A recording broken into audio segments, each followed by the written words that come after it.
ಎಲ್ರಿಗೂ ನಮಸ್ಕಾರ. ನನ್ನ ಆತ್ಮಗುರುಗಳಾದ ಬ್ರಹ್ಮರ್ಷಿ ಪತ್ರಿಜಿ ಅವರಿಗೆ ನಮಿಸ್ತಾ, ನನಗೆ ಜನ್ಮ ಕೊಟ್ಟ ನನ್ನ ತಂದೆ ತಾಯಿಯರಿಗೆ ವಂದಿಸ್ತಾ, ಈ ದಿನ ಸಂಗೀತಕ್ಕೂ ಆರೋಗ್ಯಕ್ಕೂ ಇರೋ ನಂಟಿನ ಬಗ್ಗೆ, ಸಂಗೀತ ಚಿಕಿತ್ಸೆಯ ಬಗ್ಗೆ ತಿಳ್ಕೊಳ್ಳೋಣ. Necessity is the mother of invention ಅಂತಾರಲ್ಲ, ಅದು ಅಕ್ಷರಶಃ ಸತ್ಯ ಅನ್ನೋಕೆ ನಾನೇ ಜೀವಂತ ಸಾಕ್ಷಿ. ನಮ್ಗೆ ಯಾವ ಜ್ಞಾನ ಯಾವಾಗ ಹರಿದ್ ಬರ್ಬೇಕು ಅನ್ನೋದನ್ನ ನಮ್ಮ ಕರ್ಮಗಳು ನಿರ್ಧರಿಸಿದ್ರು ಕೂಡ ಪ್ರಕೃತಿ ಸಹಕರಿಸುತ್ತೆ ನಮ್ಗೆ ಆ ಜ್ಞಾನ ಪಡ್ಕೊಳಕ್ಕೆ. 1988ನೇ ಇಸ್ವಿನಲ್ಲಿ ಸರ್ವಿಕಲ್ ಸ್ಪಾಂಡಿಲೈಟಿಸ್ ಮತ್ತು ಲಂಬಾರ್ ಸ್ಪಾಂಡಿಲೈಟಿಸ್ ನಿಂದ ನರಳಿ ಎರಡೂ ಕೈ ಕಾಲ್ಗಳು ಆಡದಿಂತಿದ್ದ ನಾನು ಔಷಧೇತರ ಚಿಕಿತ್ಸಾ ಪದ್ಧತಿಯಾಗಿರೋ ಅಕ್ಯುಪ್ರೆಷರ್ ಚಿಕಿತ್ಸೆ ಪಡೆದು ಗುಣಮುಖಳಾದೆ. 1993ರಲ್ಲಿ ಅಕ್ಯುಪ್ರೆಷರ್ ಚಿಕಿತ್ಸೆ ಕುರಿತು ಕಲಿತು ಡಿಪ್ಲೊಮಾ ಮಾಡಿ RMP ಪಡೆದೆ.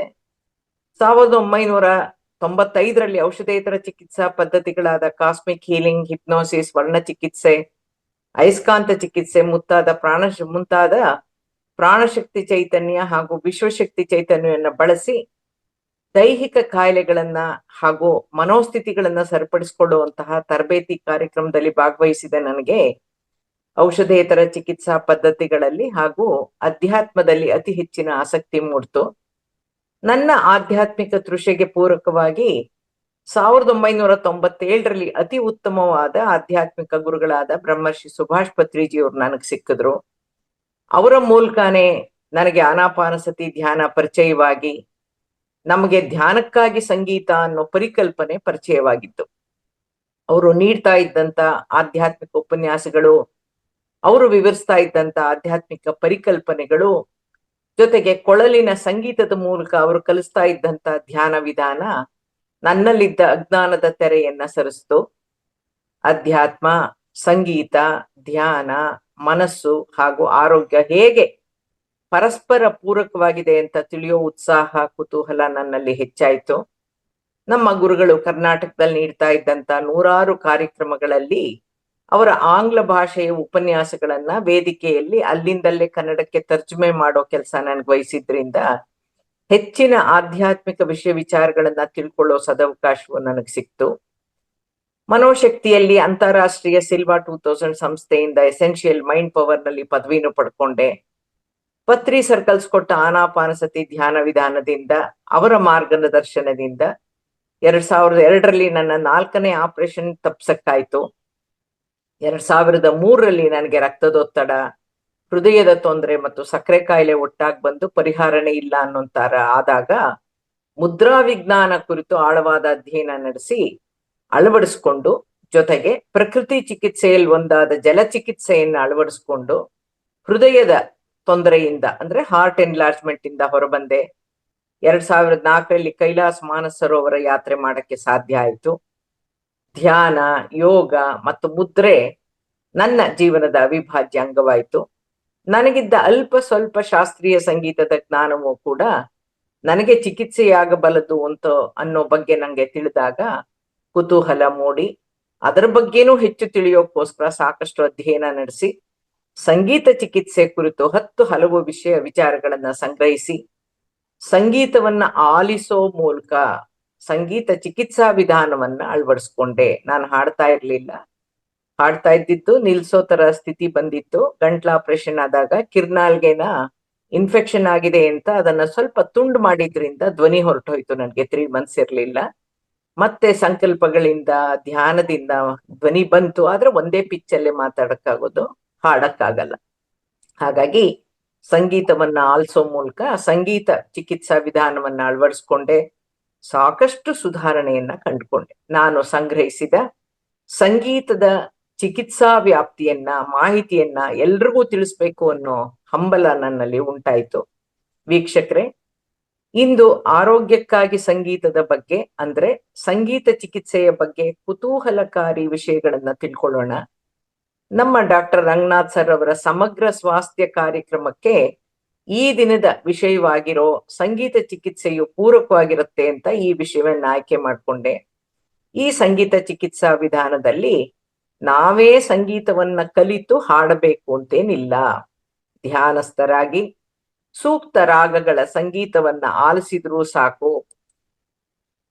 ಸಂಗೀತ ಚಿಕಿತ್ಸೆಯ ಅನುಭವ ಪೂರ್ವಕ ಸಿದ್ಧಾಂತವನ್ನ ಅಳವಡಿಸ್ಕೊಂಡ್ರು ಕೂಡ, ಅಂದ್ರೆ ಕೇಳಿಸ್ಕೊಳ್ಳೋದು, ಕಚೇರಿಗಳಲ್ಲಿ ಭಾಗವಹಿಸೋದು, ನಾವು ಅದನ್ನ ಕೇಳಿಸ್ಕೊಳ್ಳುವಂಥದ್ದು, ಕ್ಯಾಸೆಟ್ ಹಾಕೊಂಡು ಕೇಳಿಸ್ಕೊಳ್ಳುವಂಥದ್ದು, ಇವೆಲ್ಲವೂ ಕೂಡ ನಮ್ಗೆ ಹೆಲ್ಪ್ ಮಾಡುತ್ತೆ ಅನ್ನುವಂತ ಒಂದು ಸಿದ್ಧಾಂತವನ್ನ ನಾವು ಅಳವಡಿಸ್ಕೊಳ್ಳಕ್ಕೆ ಸಾಧ್ಯ. ಹಾಗಾದ್ರೆ ಈ ಸಂಗೀತದ ಮೂಲ ಯಾವುದು? ಸಂಗೀತ ಹೇಗೆ ಆಧ್ಯಾತ್ಮಿಕ ಚಿಕಿತ್ಸಾ ವಿಧಾನವಾಗಿದೆ? ಸಂಗೀತದಲ್ಲಿ ಅಡಗಿರುವಂತಹ ಚಿಕಿತ್ಸಾ ಗುಣಗಳು ಯಾವುವು? ಸಂಗೀತ ಚಿಕಿತ್ಸೆ ಹೇಗೆ ಇವತ್ತು ವೈಜ್ಞಾನಿಕ ರೂಪ ಪಡೆದಿದೆ ಅನ್ನೋದನ್ನ ಈ ದಿನ ತಿಳಿಯೋಣ. ಅದಕ್ಕೆ ಮುನ್ನ ದೇಹ ಹೇಗೆ ಆಧ್ಯಾತ್ಮಿಕ ದೈವಿ ಸೃಷ್ಟಿ ಎನ್ನುವುದನ್ನು, ಮಾನವನ ಆರೋಗ್ಯದಲ್ಲಿ ಮನಸ್ಸಿನ ಪಾತ್ರ ಏನು, ಸಂಗೀತ ಹೇಗೆ ಮನಸ್ಸಿನ ಮೇಲೆ ಚಿಕಿತ್ಸೆಯಾಗಿ ಕೆಲಸ ಮಾಡುತ್ತೆ, ಸಂಗೀತ ಚಿಕಿತ್ಸೆಯ ಆಧ್ಯಾತ್ಮಿಕ ಹಿನ್ನೆಲೆ ಏನು, ಮಾನವನ ಸೃಷ್ಟಿಯಲ್ಲಿರೋ ವೈಶಿಷ್ಟ್ಯತೆ ಏನು, ಸೃಷ್ಟಿ ಸಿದ್ಧಾಂತದಲ್ಲಿ ಅಡಗಿರೋ ಪ್ರಕೃತಿಯ ಮತ್ತು ಭಗವಂತನ ಸೂಕ್ಷ್ಮ ಲೆಕ್ಕಾಚಾರ ಏನು ಅಂತ ಅರ್ಥ ಮಾಡ್ಕೋಬೇಕಾದ್ರೆ ಆಧ್ಯಾತ್ಮಿಕ ಪ್ರಪಂಚಕ್ಕೆ ಕಾಲಿಡ್ಬೇಕು. ಮಾನವನ ದೇಹದೊಂದಿಗಿರೋ 7 ಸೂಕ್ಷ್ಮ ಚಕ್ರಗಳಿಗೂ ಸಪ್ತ ಸ್ವರಗಳಿಗೂ ನೇರವಾದ ಸಂಬಂಧ ಇದೆ. ರಂಗನಾಥ್ ಸರ್, ಚಿತ್ರ 2 ತೋರ್ಸಕ್ಕಾಗತ್ತಾ? Yes, ma'am. 1 second.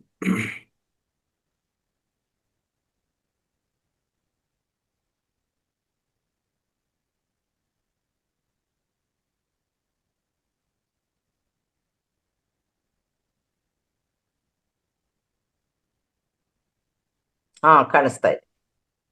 Okay. So ಈ ಒಂದು ಚಿತ್ರಗಳು ನಿಮ್ಗೆ ಸಪೋರ್ಟಿವ್ ಆಗಿ ಎಷ್ಟು ವೈಜ್ಞಾನಿಕವಾಗಿ ಸಂಶೋಧನೆಗಳು ನಡೆದಿದೆ ಅನ್ನೋದು ನಿಮ್ಗೆ ಅರ್ಥ ಆಗುತ್ತೆ. ಹಾಗಾಗಿ 7 ಚಕ್ರಗಳಿಗೂ ಸಪ್ತ ಸ್ವರಗಳಿಗೂ ನೇರವಾದ ಸಂಬಂಧ ಇದೆ.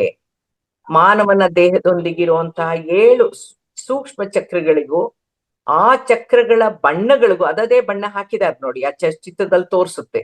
ಆ ಚಕ್ರಗಳಿಗೂ ಸಪ್ತಸ್ವರಿಗಳಿಗೂ ಆ ಚಕ್ರಗಳು ಸ್ವರಗಳ ಕಂಪನಾಂಕಗಳನ್ನು ಗ್ರಹಿಸೋ ರೀತಿಗಳಲ್ಲೂ ಕೂಡ ಆಧ್ಯಾತ್ಮಿಕ ವಿಜ್ಞಾನ ಅಡಗಿದೆ. ಚಿತ್ರ 3.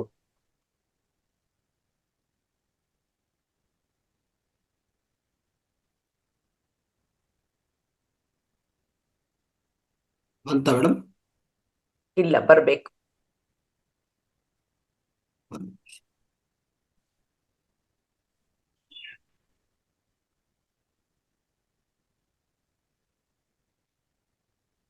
ಈಗ ಬರ್ಬೇಕು ಸರ್. ನೋಡಿ, ಇದರಲ್ಲಿ ನಾವು ಸರಿಗಮಪ ಅಂತ ನಾವು ಹೇಳ್ತೀವಿ, ಆದ್ರೆ ಇಂಗ್ಲಿಷ್ ನೋಟ್ಸ್ ಅಲ್ಲಿ ಅಂದ್ರೆ ಸ್ವರಗಳಲ್ಲಿ ABCDEF ಅಂತ ಇರುತ್ತೆ. ಸೊ ಅದು ಚಕ್ರಗಳಿಗೂ ಚಕ್ರಗಳ ಬಣ್ಣಗಳಿಗೂ ಆ ಸ್ವರಗಳಿಗೂನು ಈ ಫ್ರೀಕ್ವೆನ್ಸಿ ಅಂದ್ರೆ ಕಂಪನಾಂಕಗಳು ಯಾವ್ದಿದೆ ಅನ್ನೋದನ್ನ ವೈಜ್ಞಾನಿಕವಾಗಿ ರಿಸರ್ಚ್ ಮಾಡಿದ್ದಾರೆ. ಹಾಗಾಗಿ ಈ ಒಂದು ಸಂಬಂಧ ಇದೆ ಅನ್ನೋದು, ಚಕ್ರಗಳಲ್ಲಿರೋ ಬಣ್ಣನೇ ಆ ಸ್ವರಗಳಲ್ಲೂ ಇದೆ ಅನ್ನೋದು ನಾವು ಗಮನಿಸಬೇಕಾದಂತ ವಿಚಾರ. ಆದ್ರಿಂದಾನೇ ಇದನ್ನ ಕಾಸ್ಮಿಕ್ ಡಿಸೈನಿಂಗ್ ಅನ್ನೋದು. ವಿವಿಧ ಆಕ್ಟೇವ್ ವ್ಯವಸ್ಥೆಯಲ್ಲಿರುವಂತಹ ವಿವಿಧ ಶ್ರುತಿಗಳು, ಅದೇ ABCDEFG ಅನ್ನೋ ಶ್ರುತಿಗಳೇನಿದೆಯೋ ಅದು ವಿವಿಧ ಸ್ವರಗಳು ವಿವಿಧ ಬಣ್ಣಗಳನ್ನ ಹೊರಹೊಮ್ಮಿಸುತ್ತವೆ. ಚಿತ್ರ 4.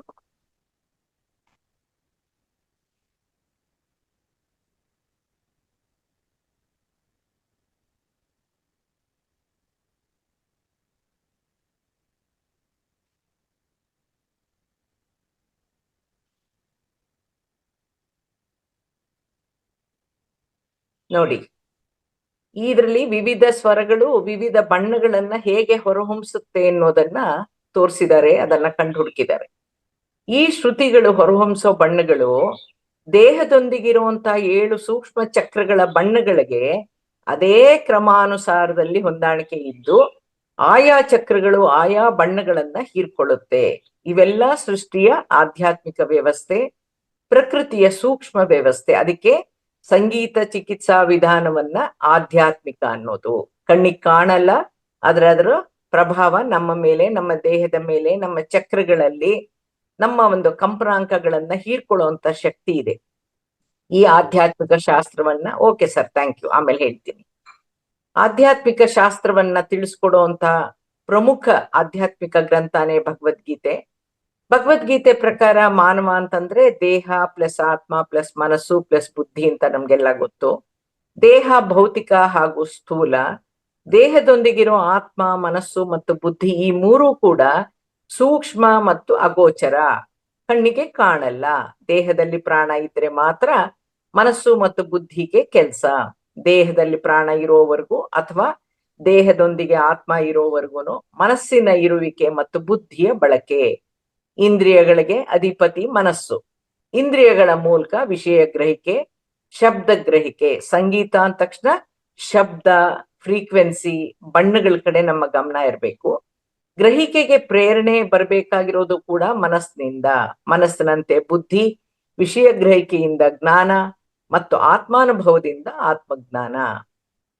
ಇಂದ್ರಿಯ ಚಂಚಲತೆಗೆ ಕಾರಣ ಮನಸ್ಸು, ಸಂತೋಷಕ್ಕೆ ಕಾರಣ ಮನಸ್ಸು, ದುಃಖಕ್ಕೆ ಕಾರಣನು ಮನಸ್ಸೇ. ದೇಹಕ್ಕೂ ಆತ್ಮಕ್ಕೂ ಸಂಪರ್ಕ ಕಲ್ಪಿಸೋದು ಕೂಡ ಮನಸ್ಸೇ. ಯೋಚನೆ, ಆಲೋಚನೆ, ಚಿಂತೆಯ ಮೂಲನೇ ಭಾವನೆಗಳು, ಕಲ್ಪನೆಗಳು ಹಾಗೂ ಅನಿಸಿಕೆಗಳು. ಅದಕ್ಕೆ ಹೇಳೋದು body is physical and mind is functional ಅಂತ ಕಂಡ್ಕೊಂಡಿದ್ದಾರೆ. ಎಲ್ಲಾ ರೀತಿಯ ಭಾವನೆಗಳಿಗೂ, ಕಲ್ಪನೆಗಳಿಗೂ, ಅನಿಸಿಕೆಗಳಿಗೂ ಮನಸ್ಸೇ ಕಾರಣ. ದೇಹಕ್ಕೂ ಮನಸ್ಸಿಗೂ ನೇರವಾದ ಸಂಬಂಧ ಇರೋದ್ರಿಂದ ದೇಹ ಆರೋಗ್ಯವಾಗಿದ್ರೆ ಮನಸ್ಸು ಆರೋಗ್ಯವಾಗಿರುತ್ತೆ, ಮನಸ್ಸು ಉಲ್ಲಸಿತವಾಗಿರುತ್ತೆ. ಯಾವಾಗ ಮನಸ್ಸು ಶಾಂತವಾಗಿರುತ್ತೋ, ಉಲ್ಲಸಿತವಾಗಿರುತ್ತೋ, ಸಂತೋಷಭರಿತವಾಗಿ ತೃಪ್ತಿಯಿಂದಿರುತ್ತೋ ಆಗ ದೇಹ ಆರಾಮವಾಗಿರುತ್ತೆ, ಆರೋಗ್ಯವಾಗಿರುತ್ತೆ. ಯಾವಾಗ ಮನಸ್ಸಿಗೆ ಬೇಸರ, ದುಃಖ, ನೋವು, ಅತೃಪ್ತಿ ಬಾಧಿಸುತ್ತೋ, ಯಾವಾಗ ಮನಸ್ಸಿಗೆ ಆಘಾತ ಉಂಟಾಗುತ್ತೋ, ಆತಂಕ ಉಂಟಾಗುತ್ತೋ ಅಥವಾ ಅಭದ್ರತೆ ಕಾಡುತ್ತೋ ಆಗ ವ್ಯಕ್ತಿಯ ಭಾವನೆಗಳಲ್ಲಿ, ಮಾನಸಿಕ ಸ್ಥಿತಿಯಲ್ಲಿ ಏರುಪೇರು ಉಂಟಾಗಿ ದುಃಖ, ಅಸಮಾಧಾನ ಉಂಟಾಗಿ ಅದರಿಂದ ದೇಹದ ಜೈವಿಕ ರಾಸಾಯನಿಕಗಳ ಉತ್ಪತ್ತಿಯಲ್ಲಿ ಏರುಪೇರು ಉಂಟಾಗಿ ದೇಹದಲ್ಲಿ ಶಕ್ತಿ ಚೈತನ್ಯನೇ ಉಡುಗೋಯ್ತೇನೋ ಅನ್ನೋಗಾಗತ್ತೆ. ನಿದ್ರೆ, ಆಹಾರ ಮತ್ತು ಉಸಿರಾಟದಲ್ಲೂ ಕೂಡ ವ್ಯತ್ಯಾಸ ಆಗಿ ಮೆದುಳಿನ ಕಾರ್ಯಾಚರಣೆಯಲ್ಲಿ ಹಾಗೂ ಅಂಗಾಂಗಗಳ ಕಾರ್ಯವೈಖರಿಯಲ್ಲಿ ನ್ಯೂನ್ಯತೆ ಕಂಡು ಬರೋದ್ರಿಂದ ದೇಹ ನಿಶಕ್ತಗೊಂಡು ಅನಾರೋಗ್ಯದಿಂದ ಬಳಲುವಂತಾಗತ್ತೆ. ಇದನ್ನೇ ಸೈಕೋಸೊಮ್ಯಾಟಿಕ್ ಡಿಸೀಸಸ್ ಅನ್ನೋದು, ಅದನ್ನೇ ಮನೋದೈಹಿಕ ಕಾಯಿಲೆಗಳು ಅನ್ನೋದು. ಇದನ್ನ ಇನ್ನೂ ಸುಲಭವಾಗಿ ಅರ್ಥ ಮಾಡ್ಕೋಬೇಕು ಅಂದ್ರೆ ವ್ಯಕ್ತಿಗೆ ಅವನ ಜೀವನದಲ್ಲಿ ಅವನ ಜೊತೆ ಇರೋ ಅಥವಾ ನಂಬಿದವರಿಂದ ಘಟಿಸುವಂತಹ ದ್ರೋಹ ಇರ್ಬೋದು, ಮೋಸ, ಅನ್ಯಾಯ ಇರ್ಬೋದು, ಅಥವಾ ಅವರ ದುರ್ನಡತೆಗಳಿರಬಹುದು, ಅಥವಾ ಇತರರಿಂದ ಘಟಿಸಿದ ಅಮಾನವೀಯ ಕ್ರೂರತ್ವದ ಕಾರಣನೋ, ಅಥವಾ ತನ್ನದೇ ವ್ಯವಹಾರದಲ್ಲಿ ಉಂಟಾದಂತ ನಷ್ಟದಿಂದಾನೋ, ಅಥವಾ ತನ್ನ ಕೌಟುಂಬಿಕ ಜೀವನದ ವೈಫಲ್ಯದಿಂದಾನೋ, ತನ್ನ ಪ್ರೀತಿ ಪಾತ್ರರ ಸಾವಿನಿಂದಲೋ, ಅಥವಾ ಇನ್ಯಾವ ಕಾರಣದಿಂದಾನೋ ಮನಸ್ಸಿಗೆ ಉಂಟಾಗುವಂತಹ ನೋವು, ಬೇಸರ, ದುಃಖ, ಕೊರಗಿನಿಂದ ಅವನ ದೈನಂದಿಕ ಜೀವನದಲ್ಲಿ ಹಾಗೂ ಆಹಾರ ವಿಹಾರದಲ್ಲಿ ವ್ಯತ್ಯಾಸ ಉಂಟಾಗಿ ದೈಹಿಕ ಆರೋಗ್ಯದಲ್ಲಿ ಏರ್ಪೇರಾಗೋದನ್ನ ಮನೋದೈಹಿಕ ಕಾಯಿಲೆಗಳು ಅಂತ ಕರೆಯೋದು. ಈ ರೀತಿಯ ಮಾನಸಿಕ ಹಾಗೂ ದೈಹಿಕ ಅನಾರೋಗ್ಯಕ್ಕೆ ಕಾರಣ ತಿಳಿಯಕ್ಕೋಸ್ಕರ ಸಾವಿರಾರು ರೂಪಾಯಿ ಖರ್ಚು ಮಾಡಿ ಮಾಡಿಸುವಂತಹ ಹಲವಾರು ರೀತಿಯ ಹೈಟೆಕ್ ಲ್ಯಾಬೊರೇಟರಿಯ ವಿಭಿನ್ನ ಯಂತ್ರಗಳ ಮೂಲಕ ಮಾಡಿಸೋ ಟೆಸ್ಟ್ಗಳ ಯಾವ ರಿಪೋರ್ಟ್ನಲ್ಲೂ ಯಾವುದೇ ದೋಷಗಳಾಗ್ಲಿ, ಕಾಯಿಲೆಯ ಮೂಲ ತಿಳಿಯಬಹುದಾದಂತಹ ರಿಪೋರ್ಟು, ಡಯಾಗ್ನೋಸಿಸ್ ಬರೋದು ಇಲ್ಲ. ಎಲ್ಲಾ ಇನ್ವೆಸ್ಟಿಗೇಷನ್ಸು, ರಿಪೋರ್ಟ್ಗಳಲ್ಲೂ ಎಲ್ಲವೂ ನಾರ್ಮಲ್ ಅಂತಾನೆ ತೋರಿಸ್ತಾ ಇರತ್ತೆ ಅಲ್ವಾ. ಆದ್ರೆ ನಮ್ಮ ಸಮಸ್ಯೆ ಕಂಟಿನ್ಯೂ ಆಗ್ತಾ ಇರತ್ತೆ. ಅಂದ್ಮೇಲೆ ಆ ಸಮಸ್ಯೆ ದೇಹದಲ್ಲಿಲ್ಲ, ಮನಸ್ಸಿನಲ್ಲಿದೆ ಅಂತ ಅರ್ಥ. ಅಂತ ಪರಿಸ್ಥಿತಿನಲ್ಲಿ ದೇಹಕ್ಕೆ ಏನು ಔಷಧಿ ಕೊಡಬಹುದು? ಮನಸ್ಸಿಗೆ ಔಷಧಿ ಕೊಡಕ್ಕೆ ಮನಸ್ಸು ಎಲ್ಲಿದೆ, ಹೇಗಿದೆ ಅಂತಾನೆ ಗೊತ್ತಿಲ್ಲ. ಈ ಭೌತಿಕ ಸಾಮಾನ್ಯ ವೈದ್ಯಕೀಯ ವಿಜ್ಞಾನಕ್ಕೆ ಗೊತ್ತಿಲ್ವಲ್ಲ. ಆದ್ರೆ ಮನಸ್ಸಿನ ಪ್ರಭಾವ ದೇಹದ ಮೇಲಾಗತ್ತೆ ಅಂತ ಮಾತ್ರ ಗೊತ್ತಾಗಿದೆ. ಆದ್ರಿಂದಾನೇ ವೈದ್ಯರುಗಳು ಇಂತಹ ಮನೋದೈಹಿಕ ಕಾಯಿಲೆಗಳಲ್ಲಿ ಬಳಲೋರ್ಗೆ ಧ್ಯಾನ, ಯೋಗ, ಪ್ರಾಣಾಯಾಮ ಮುಂತಾದ ಆಧ್ಯಾತ್ಮಿಕ ಮಾರ್ಗಗಳನ್ನ ಸೂಚಿಸೋದು ವಾಡಿಕೆಯಾಗಿ ಬಂದಿದೆ. ಇಂತಹ ಮಾನಸಿಕ ಅನಾರೋಗ್ಯ ಸ್ಥಿತಿಯು ಕ್ರಮೇಣವಾಗಿ ಏನಾಗುತ್ತೆ, ದೇಹದ ಪ್ರಧಾನ ಅಂಗಾಂಗಗಳ ಕಾರ್ಯಾಚರಣೆಯನ್ನೇ ಸ್ಥಗಿತಗೊಳಿಸುತ್ತೆ. ವೈಫಲ್ಯಕ್ಕೂ ಕಾರಣ ಆಗ್ಬಹುದು. ಅದನ್ನ ಮಲ್ಟಿ ಆರ್ಗನ್ ಫೇಲ್ಯೂರ್ ಅಂತಾರೆ. ಭೌತಿಕವಾಗಿ ಯಾವ ಪರಿಹಾರವನ್ನು ಒದಗಿಸಕ್ಕಾಗ್ದೇನೆ ವ್ಯಕ್ತಿ ಸಾವನ್ನು ಅಪ್ಪಬಹುದಾಗಿದೆ. ಕಣ್ಣಿಗೆ ಕಾಣದ, ಕೈಗೆ ಸಿಗದ ಮನಸ್ಸಿಗಾಗಿರೋ ದುಃಖವನ್ನ ಹೋಗ್ಲಾಡ್ಸೋದು ಹೇಗೆ? ದುಃಖಿತ ಮನಸ್ಸನ್ನ ಸಮಾಧಾನ ಪಡಿಸೋದಾದ್ರೂ ಹೇಗೆ? ತೃಪ್ತಿ ಪಡಿಸೋದಾದ್ರೂ ಹೇಗೆ?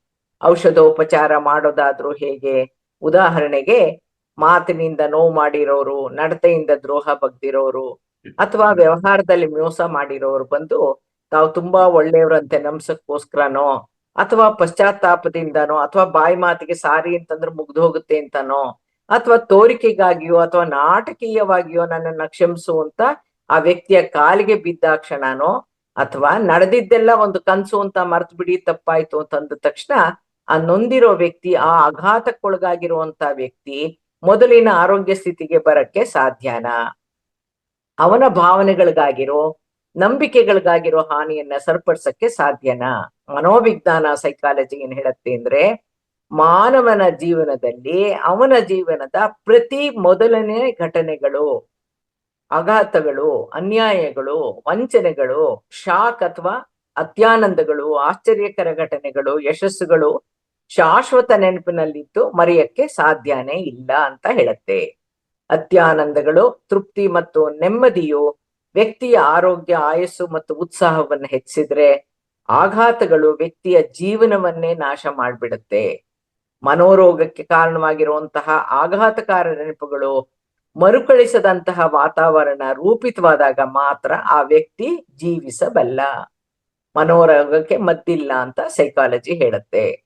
ದೇಹಕ್ಕೆ ಆಗಿರೋ ಗಾಯಗಳನ್ನ ಸ್ಥೂಲವಾಗಿ ಔಷಧೋಪಚಾರಗಳ ಮೂಲಕ ವಾಸಿ ಮಾಡಬಹುದು. ಆದ್ರೆ ಕಾಯಿಲೆಗಳಿಗೆ ಭೌತಿಕ ಸ್ಥೂಲ ಕಾರಣಗಳು ಲಭ್ಯವಿಲ್ಲದಾದಾಗ, ಅಥವಾ ಕಾರಣಗಳನ್ನ ತಿಳ್ಕೊಳಕ್ಕಾಗದೇ ಇದ್ದಾಗ, ವ್ಯಕ್ತಿ ಭಾವೋದ್ರೇಕಗಳಿಂದ ಬಳಲ್ತಾ ಇದ್ದಾಗ, ಖಿನ್ನತೆಯಿಂದ ನರಳ್ತಾ ಇದ್ದಾಗ, ಜೀವನದಲ್ಲಿ ಉತ್ಸಾಹವನ್ನೇ ಕಳ್ಕೊಂಡಾಗ, ಅಂತಹ ಸೂಕ್ಷ್ಮ ಮನೋದೈಹಿಕ ಕಾಯಿಲೆಗಳಿಗೆ ಪರಿಹಾರವನ್ನೂ ಕೂಡ ಸೂಕ್ಷ್ಮ ರೀತಿಯಲ್ಲೇ ಪಡಿಬೇಕಾಗತ್ತೆ. ಇಂತಹ ಸೈಕೋಸೊಮ್ಯಾಟಿಕ್ ಅಂತ ಪರಿಗಣಿಸುವಂತಹ ಮನೋದೈಹಿಕ ಕಾಯಿಲೆಗಳಿಗೆ ಆಧ್ಯಾತ್ಮಿಕ ಮಾರ್ಗಗಳಲ್ಲೇ ಸಮಾಧಾನಕರ ಪರಿಹಾರ ಕಂಡುಕೊಳ್ಬೇಕಾಗತ್ತೆ. ನೊಂದ ವ್ಯಕ್ತಿ ತನಗೆ ತಾನೇ ಆಧ್ಯಾತ್ಮದ ಹಿನ್ನೆಲೆಯಲ್ಲಿ ಪರಿಹಾರವನ್ನ ಹುಡುಕಿಕೊಳ್ಬೇಕಾಗತ್ತೆ, ಸಮಾಧಾನ ತಂದುಕೊಳ್ಬೇಕಾಗತ್ತೆ. ಅಂತಹ ಆಧ್ಯಾತ್ಮಿಕ ಪರಿಹಾರಗಳಲ್ಲಿ ಒಂದು ಸಂಗೀತ ಚಿಕಿತ್ಸೆ. ಸಂಗೀತ ಚಿಕಿತ್ಸೆಯು ಆಧ್ಯಾತ್ಮಿಕ ಪರಿಹಾರ ಹಾಗೂ ಮಾನವನಿಗೆ ಸಂಜೀವನಿ. ಸಂಗೀತದ ಮೂಲಕ ಮೆದುಳಿನ ಸಂಬಂಧಿತ ಭಾಗಗಳನ್ನ ಕ್ರಿಯಾತ್ಮಕಗೊಳಿಸೋ ಮೂಲಕ ಶಾರೀರಿಕವಾಗಿ, ಮಾನಸಿಕವಾಗಿ, ಬೌದ್ಧಿಕವಾಗಿ ಹಾಗೂ ಸಾಮಾಜಿಕವಾಗಿ ಸ್ನೇಹಜೀವಿಯಾಗಿ ಬಾಳಕ್ಕೆ ಸಿದ್ಧೌಷಧವಾಗಿದೆ ಅನ್ನೋದು ಈಗಾಗಲೇ ಸಾಬೀತಾಗಿದೆ. ಭಕ್ತಿ ಮಾರ್ಗ, ಜ್ಞಾನ ಮಾರ್ಗ ಮತ್ತು ಮುಕ್ತಿ ಮಾರ್ಗಗಳು ಅಂತ 3 ಆಧ್ಯಾತ್ಮಿಕ ಮಾರ್ಗಗಳಿದ್ದು, ಭಕ್ತಿ ಮಾರ್ಗದಲ್ಲಿ ಪೂಜೆ, ಹೋಮ, ಹವನ, ಜಪ, ಓಂಕಾರ ಭಜನೆ ಮತ್ತು ಸಂಗೀತ ಅನ್ನುವಂತಹ ಶಬ್ದ ಸಹಿತ ಪ್ರಾಕಾರಗಳಿದ್ದು, ಇವೆಲ್ಲದಕ್ಕೂ ಚತುರ್ವೇದಗಳಲ್ಲೊಂದಾದ ಸಾಮವೇದವೇ ಮೂಲಾಧಾರವಾಗಿದೆ. ಹಾಗಾಗಿ ಸಂಗೀತದ ಮೂಲ ದೈವಿ ಮೂಲ, ಪರಿಹಾರ ವಿಧಾನ ಏನು ಆಧ್ಯಾತ್ಮಿಕ. ಭಾರತೀಯ ಸಂಗೀತದ ಮೂಲ ಬೀಜ ವೇದಗಳಲ್ಲಿ ಅಡಗಿದೆ ಎನ್ನುವುದು ವಿವಾದರಹಿತ ಅಂಶ. ಆಧ್ಯಾತ್ಮದ ಮಾತೃಭಾಷೆನೇ ಸಂಗೀತ. ಸಂಗೀತವನ್ನ ನಾದಜ್ಞಾನ ಅಥವಾ ಲಯಜ್ಞಾನ ಅಂತಾನೂ ಪರಿಗಣಿಸಲಾಗಿದೆ. ಸಂಗೀತವೇ ನಾದಯೋಗ ಅಥವಾ ಸ್ವರಯೋಗ. ಈ ನಾದಯೋಗದ ಮೂಲ ಸಾಮವೇದ. ನಾದಯೋಗದ ಪ್ರಕಾರ ಈ ಬ್ರಹ್ಮಾಂಡದ ಮೂಲನೇ ಓಂಕಾರನಾದವಾಗಿದ್ದು, ನಾದದಿಂದ ಶಬ್ದ ತರಂಗಗಳು ಹಾಗೂ ಕಂಪನಗಳು ಉತ್ಪತ್ತಿಯಾಗೋದು. ಸ್ವರ ಸಿದ್ಧಾಂತದ ಬಗ್ಗೆ ಮೂಲ 3 ಸ್ವರಗಳಿಂದ 7 ಸ್ವರಗಳು ಹೇಗೆ ಉಗಮ ಹೊಂದಿದ್ವು ಅನ್ನೋ ಬಗ್ಗೆ ಭಾರತೀಯ ಶಾಸ್ತ್ರೀಯ ಸಂಗೀತ, ನೃತ್ಯ, ನಾಟಕ, ವಿವಿಧ ರಾಗಗಳ ಮೂಲ ಮತ್ತು ವಿವಿಧ ಸಂಗೀತ ವಾದ್ಯಗಳನ್ನ ನುಡಿಸೋ ಬಗ್ಗೆ ಮಾಹಿತಿ ಮತ್ತು ನಿಯಮಗಳ ಮೂಲನೇ ಸಾಮವೇದ ಅಂದಿದ್ದಾರೆ. ಚತುರ್ವೇದಗಳು ಮಾನವ ನಿರ್ಮಿತಲ್ಲ, ಅಪೌರುಷೇಯ ಶ್ರುತಿ. ಅಂದ್ರೆ ತಪೋಸ್ಥಿತಿಯಲ್ಲಿ ಇಂದ್ರಿಯಾತೀತವಾಗಿ ಗ್ರಹಿಸದಂತಹ ಜ್ಞಾನ ಅಂತ. ವ್ಯಾಸ ಮಹರ್ಷಿಗಳು ತಮ್ಮ ತಪೋಶಕ್ತಿಯಿಂದ ಗ್ರಹಿಸಿದ ಚತುರ್ವೇದಗಳ ಜ್ಞಾನವನ್ನ ಸಾಮವೇದ, ಋಗ್ವೇದ, ಯಜುರ್ವೇದ ಮತ್ತು ಅಥರ್ವ ವೇದಗಳಾಗಿ ವಿಂಗಡಿಸಿದ್ದು, ಇವು ಹಿಂದೂ ಧರ್ಮದ ಮೂಲ ಧರ್ಮ ಗ್ರಂಥಗಳು ಅಂತ ಅನ್ಸಿವೆ. ಚತುರ್ವೇದಗಳಲ್ಲಿ ಒಂದಾಗಿರೋ ಈ ಸಾಮವೇದವೂ ಸಹ ಪ್ರಾಚೀನ ವೈದಿಕ ಸಂಸ್ಕೃತ ಪಠ್ಯವಾಗಿದ್ದು, ಇದು ಹಲವಾರು ಸ್ತೋತ್ರಗಳ, ಶ್ಲೋಕಗಳ ಮತ್ತು ಮಂತ್ರಗಳ ಸಂಗ್ರಹವಾಗಿದ್ದು, ಇವುಗಳನ್ನ ವೈದಿಕ ಯಜ್ಞಗಳ ಸಮಯದಲ್ಲಿ ರಾಗಭರಿತವಾಗಿ ಹಾಡಲಾಗುತ್ತೆ. ಇವು ಮಾಧುರ್ಯದಿಂದ ಕೂಡಿರುವಂತಹ ರಾಗ, ತಾಳ ಮತ್ತು ಲಯಬದ್ಧವಾದ ಪ್ರಾರ್ಥನಾ ಗೀತೆಗಳಾಗಿವೆ ಅಂತನೂ, ಸರಸ್ವತಿ ದೇವಿಯ ಸಂಗೀತ ವಾದ್ಯವಾಗಿರೋ ವೀಣೆ ಕುರಿತು ಸಾಮವೇದದಲ್ಲಿ ಉಲ್ಲೇಖ ಇದೆ ಅಂತಾನೂ ತಿಳಿದು ಬಂದಿದೆ. ಹಾಗಾಗಿ ಸಂಗೀತದ ಉಗಮ ಸಾಮವೇದದಿಂದ ಅಂತ ಪರಿಗಣಿಸಬಹುದಾಗಿದ್ದು, ಶಾಸ್ತ್ರೀಯ ಸಂಗೀತದ ನಿಯಮಗಳನ್ನ ಮೊಟ್ಟ ಮೊದಲಿಗೆ ಬಹಿರಂಗಪಡಿಸಿದವರು ಮುನಿ ನಾರದರು, ಅಂದ್ರೆ ನಾರದ ಮಹರ್ಷಿಗಳು ಅನ್ನೋ ಉಲ್ಲೇಖ ಕೂಡ ಇದೆ. ಭರತ ಮುನಿ ಅವಧಿಯಲ್ಲಿ, ಅಂದ್ರೆ ಕ್ರಿಸ್ತಪೂರ್ವ 300ರ ಅವಧಿಯಲ್ಲಿ ರೂಪಿತವಾಗಿರುವಂತಹ ಸಂಗೀತದ ಸಿದ್ಧಾಂತಗಳನ್ನ ನಾಟ್ಯಶಾಸ್ತ್ರ ಅಂತ ಹೆಸರಿಟ್ಟು, ಇದು ಇಡೀ ಭಾರತದ ಏಕೈಕ ಅಧಿಕೃತ ಪ್ರಮಾಣ ಗ್ರಂಥವಾಗಿದೆ. 13ನೇ ಶತಮಾನದ 1210ರಿಂದ 1247ರ ಸುಮಾರಿಗೆ ಸಾರಂಗದೇವ ರಚಿಸಿರುವಂತ ಸಂಗೀತ ರತ್ನಾಕರ ಅನ್ನೋ ಗ್ರಂಥದಲ್ಲಿ ಸ್ವರ, ರಾಗ, ಪ್ರಬಂಧ, ತಾಳವಾದ್ಯಗಳು, ಗಮಕಗಳು ಕುರಿತಂತೆ ವಿಸ್ತೃತ ವಿವರಣೆಯನ್ನ ಒಳಗೊಂಡಿದ್ದು, ಇದು ದಕ್ಷಿಣ ಭಾರತದ ಮೊದಲ ಸಂಗೀತ ಗ್ರಂಥ ಅಂತ ಪರಿಗಣಿಸಲಾಗಿದೆಯಂತೆ. ಸರಳವಾಗಿ ಹೇಳೋದಾದ್ರೆ, ಶಬ್ದ ತರಂಗಗಳನ್ನ ಕಂಠದ ಮೂಲಕವಾಗ್ಲಿ ಅಥವಾ ವಾದ್ಯನಾದದ ಮೂಲಕವಾಗ್ಲಿ ಮಾಧುರ್ಯದಿಂದ ಶ್ರುತಿಬದ್ಧವಾಗಿರೋ ರಾಗದಲ್ಲಿ ಪಕ್ಕವಾದ್ಯಗಳೊಂದಿಗೆ ತಾಳಬದ್ಧವಾಗಿರುವಂತಹ ಸ್ವರ ಸಂಯೋಜನೆಯನ್ನೇ ಸಂಗೀತ ಅಂತ ಅನ್ಬಹುದು. 15ನೇ ಶತಮಾನದ, ಅಂದ್ರೆ 1484ರಿಂದ 1564ರವರೆಗೂ ಇದ್ದಂತ ಪುರಂದರ ದಾಸರನ್ನ ಕರ್ನಾಟಕ ಸಂಗೀತದ ಪಿತಾಮಹ ಅಂತಾನೆ ಪರಿಗಣಿಸಲಾಗಿದೆ. ಕರ್ನಾಟಕ ಸಂಗೀತದ ರಚನೆ ಆಳವಾಗಿದ್ದು, ಸೂಕ್ಷ್ಮ ವ್ಯತ್ಯಾಸಗಳನ್ನೊಳಗೊಂಡಿದ್ದು, ಕಸೂತಿ ಮಾಡಿದಂತಿರೋ ಸ್ವರ ವಿನ್ಯಾಸದ ಮೂಲಕ ಹೃದಯ ಮತ್ತು ಮನಸ್ಸಿಗೆ ನಾಟಿ ಪ್ರಮುಖ ಅಂಗಗಳಿಗೆ ವ್ಯಾಪಿಸೋ ಮೂಲಕ ಆರೋಗ್ಯವನ್ನ ಕೊಡಬಲ್ಲದು ಅನ್ನೋದನ್ನು, ಈ ಸಂಗೀತ ಕೇವಲ ಕಿವಿಯನ್ನ ಮೆಚ್ಚೋಕ್ಕೋಸ್ಕರ ಅಲ್ಲ, ರಸಿಕನಿಗೆ ಕಚಗಳಿ ಇಡಕ್ಕೋಸ್ಕರನೂ ವಿನ್ಯಾಸವಾಗಿಲ್ಲ ಅಂತಾನು, ಕೇಳುಗನ ರಸಿಕನ ಅಂತಃಕರಣ ತಟ್ಟಿ ಆತ್ಮವನ್ನ ಉನ್ನತಕ್ಕೇರಿಸಿ ರೋಗಿ ತನ್ನೊಳಗೇ ಸಂಯೋಗ ಹೊಂದಿ ಆರೋಗ್ಯ ಹೊಂದಕ್ಕೆ ನೆರವಾಗುತ್ತೆ ಅನ್ನೋದು ಸಂಶೋಧಕರ ಅನುಭವಿಗಳ ಅನುಭವಾಮೃತ. ಭಾರತೀಯ ಶಾಸ್ತ್ರೀಯ ಸಂಗೀತದಲ್ಲಿ 2 ಮುಖ್ಯ ಸಂಪ್ರದಾಯಗಳಿದೆ. ಉತ್ತರ ಭಾರತ, ಪೂರ್ವ ಭಾರತ ಹಾಗೂ ಮಧ್ಯಪ್ರದೇಶಗಳಲ್ಲಿ ಹಿಂದೂಸ್ತಾನಿ ಸಂಗೀತ ಅಂತ ಕರೀತಾರೆ.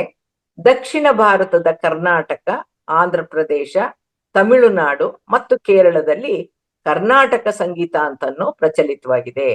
ಕರ್ನಾಟಕ ಸಂಗೀತದಲ್ಲಿ 100 ರಾಗ ಸಂಯೋಜನೆಗಳಿದ್ದು, ಅವುಗಳಲ್ಲಿ ಕೆಲವು ರಾಗಗಳನ್ನು ಪ್ರಕೃತಿದತ್ತವಾದ ಔಷಧಗಳಂತೆನೂ ಚಿಕಿತ್ಸಾ ವಿಧಾನದಲ್ಲಿ ಕೂಡ ಬಳಸಬಹುದಾಗಿದೆ. ಹಿಂದೂಸ್ತಾನಿ ಸಂಗೀತದಲ್ಲೂ ಕೂಡ ಚಿಕಿತ್ಸಾ ವಿಧಾನದಲ್ಲಿ ಬಳಸಬಹುದಾದಂತಹ ಹಲವಾರು ರಾಗಗಳಿದ್ದು, ಪ್ರಸ್ತುತ ಅತಿ ಹೆಚ್ಚಿನ ಬಳಕೆಯಲ್ಲಿದೆ ಅಂದ್ರೆ ಆಶ್ಚರ್ಯ ಅನ್ಸಿದ್ರು ಸತ್ಯ ಅನ್ನೋದನ್ನ ಅನುಭವದಿಂದ ಮಾತ್ರ ನಾವು ತಿಳಿಬಹುದಾಗಿದೆ. ಈ 2 ಬಗೆಯ ಸಂಪ್ರದಾಯ ಸಂಗೀತಗಳ ಮೂಲ ಪರಿಕಲ್ಪನೆಗಳೇನು ಅಂದ್ರೆ ಶ್ರುತಿ, ಸ್ವರ, ಅಲಂಕಾರ, ರಾಗ, ತಾಳ ಮತ್ತು ಸಾಹಿತ್ಯ ರಚನೆ.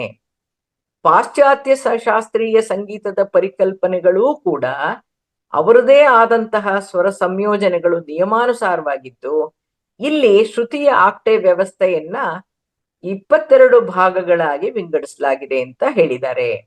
ಸಂಗೀತ ಚಿಕಿತ್ಸೆ ಕಾಲಾನುಕಾಲದಿಂದಲೂ ಭಾರತದಲ್ಲಿ ಪ್ರಚಲಿತದಲ್ಲಿದೆಯಾದ್ರೂ ಸಂಗೀತ ಚಿಕಿತ್ಸೆ ಕುರಿತು ಭಾರತೀಯರಿಗಿಂತನೂ ಅತಿ ಹೆಚ್ಚಿನ ಸಂಶೋಧನೆಯನ್ನ ಮಾಡಿರೋರು, ವೈಜ್ಞಾನಿಕ ರೂಪವನ್ನ ಕೊಟ್ಟಿರೋರು ಪಾಶ್ಚಾತ್ಯರೇ ಅನ್ನೋದ್ರಲ್ಲಿ ಯಾವುದೇ ಅನುಮಾನ ಇಲ್ಲ, 2 ಮಾತಿಲ್ಲ.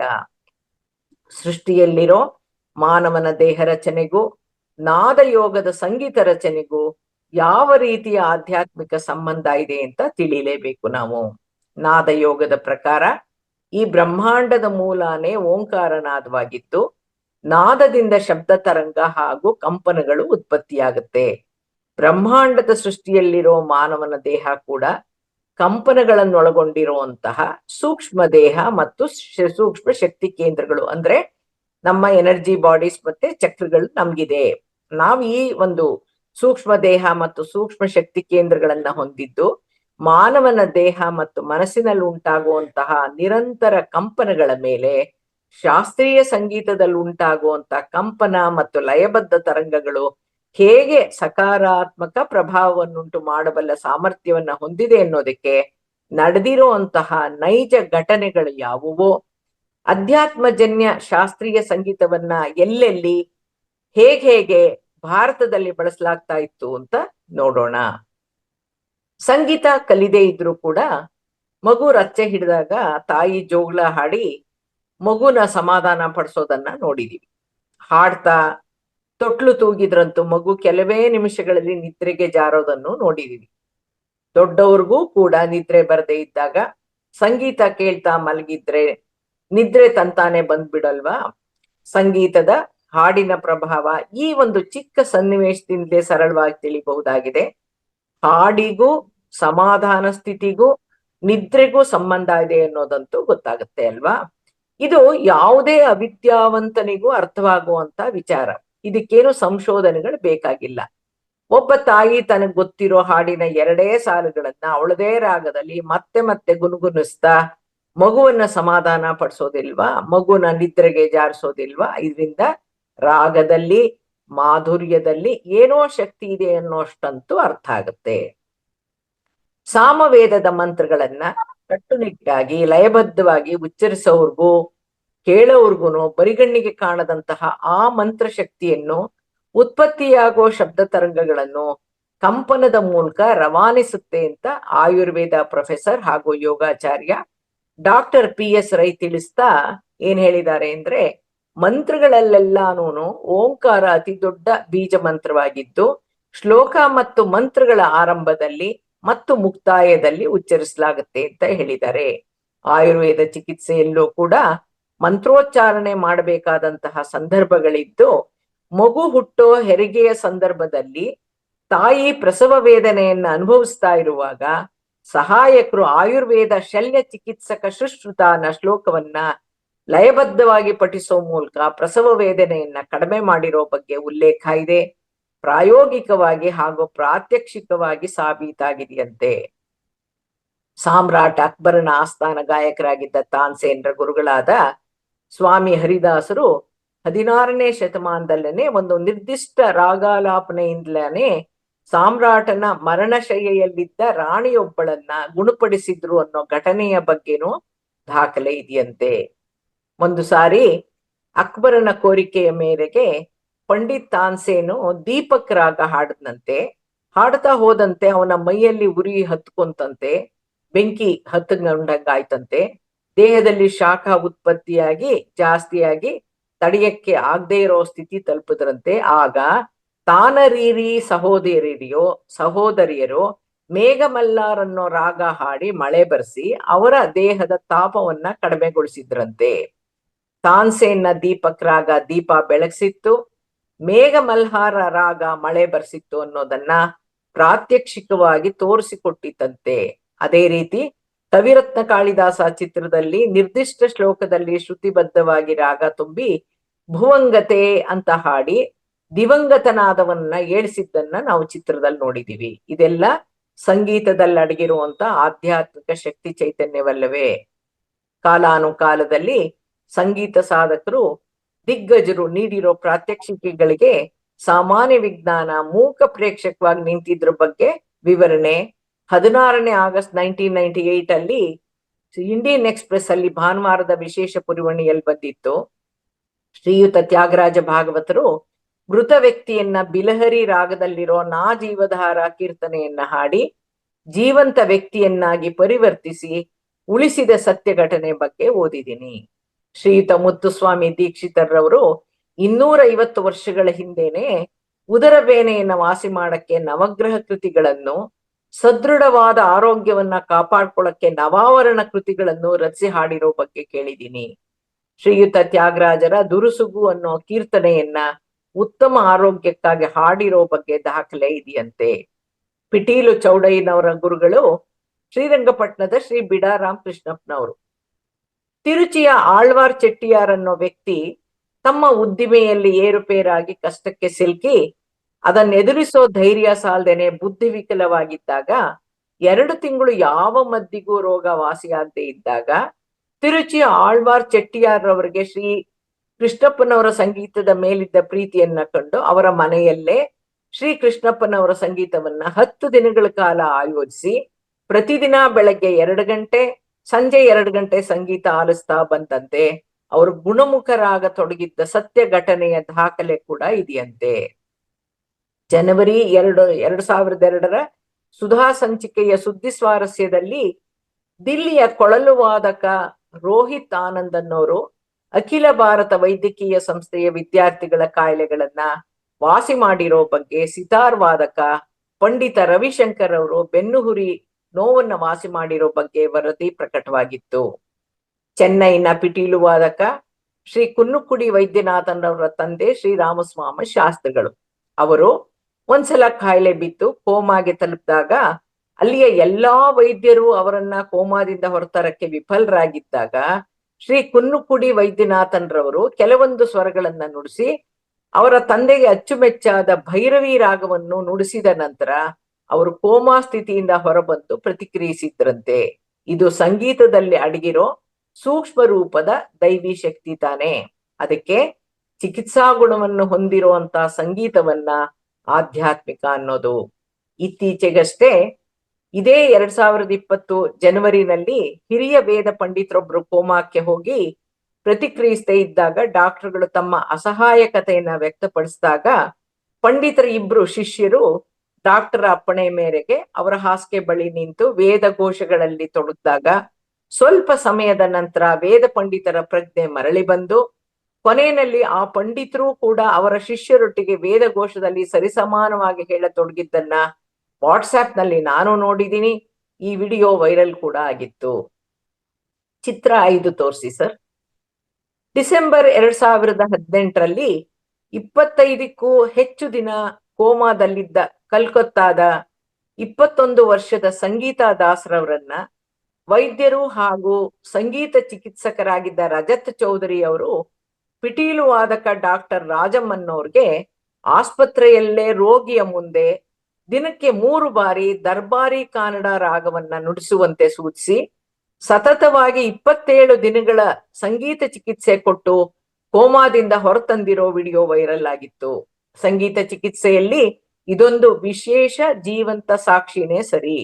ಯೂಟ್ಯೂಬ್ ದಲ್ಲಿ ಈ ಘಟನೆ ಈಗ್ಲೂ ಸಿಗುತ್ತೆ ನಿಮ್ಗೆ, ಖಂಡಿತ ನೀವೇ ನೋಡಬಹುದು. ಸಾಕು ಸರ್.